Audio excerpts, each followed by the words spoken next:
Now let's turn to West Asia. You know that a ceasefire is underway in Gaza. Hamas is releasing Israeli hostages. In exchange, the Israelis are releasing Palestinian prisoners. The guns have mostly fallen silent and the world anxiously awaits the conclusion of 15 months of war. But what happens after that?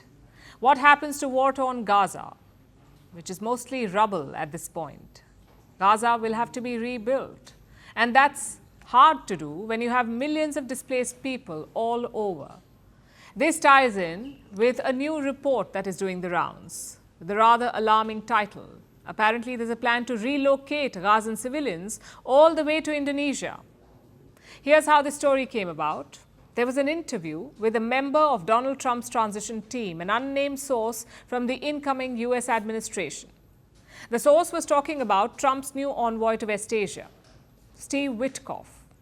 Witkoff was reportedly instrumental in getting the Gaza ceasefire deal signed. He flew down to Israel on Sabbath, a holy day for Jewish people, and demanded to see Prime Minister Benjamin Netanyahu. Witkoff reportedly pressured Netanyahu into meeting and then into accepting the ceasefire deal.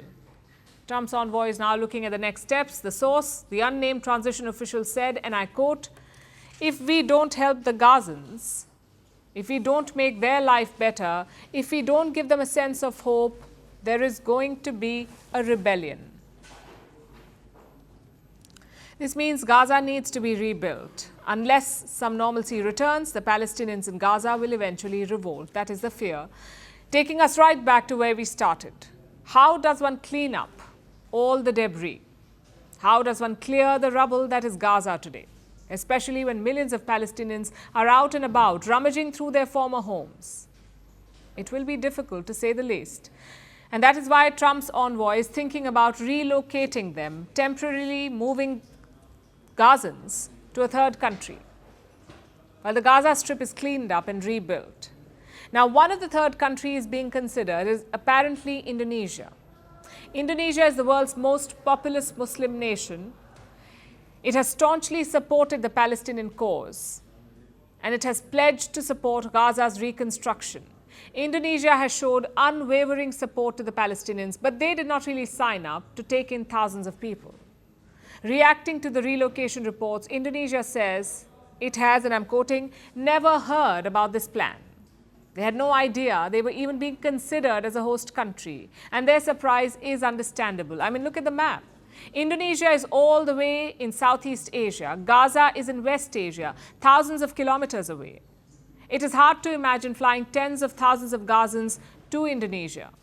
Sure, Indonesia is the world's largest Muslim majority nation, but that does not mean they're equipped to handle Palestinian people. Where do they set up a base? And what do they do about the language barrier? It's all quite ridiculous if you think about it. If relocating is really being considered, somewhere in West Asia would make the most sense, another Arabic-speaking nation, with the resources to host Palestinian people. But that is a potential minefield, because West Asia has seen this play out time and again. The Arab countries surrounding Israel host millions of Palestinians already, people who were displaced during the Nakba in the late 1940s. And with every Arab-Israel war since, these older Palestinian refugees have not been allowed to return.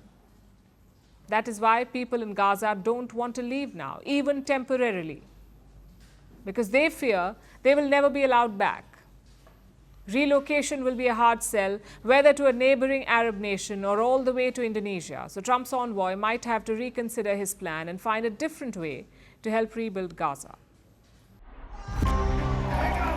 From breaking news to the day's biggest controversies, shedding light on the world's top headlines, detailed analysis on the stories that matter the most to you. Catch it all on Spotlight at 6 p.m. India time and 12:30 GMT, only on Firstpost.